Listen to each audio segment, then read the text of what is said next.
Many people don't know, but Keith Richards from the Rolling Stones only played with 5 strings. The guitar has 6 strings, so he would take off his low E string and only play with 5 strings. He tuned his guitar to this old American blues slide tuning, it's called. So I call it the Keith Richards tuning because it kind of only uses 5 strings. So I'm going to teach you that really fast. So the high E string moves down to D. It's going to be a D4 on your tuner.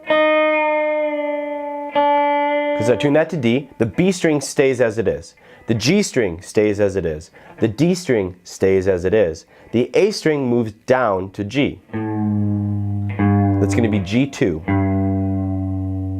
Okay? And then the E string, the low E string, we're going to tune down to D. Now remember, we're probably not going to use it because Keith Richards only used 5 strings. But we're going to tune the E string down to D, which is called drop D. It's going to be D2.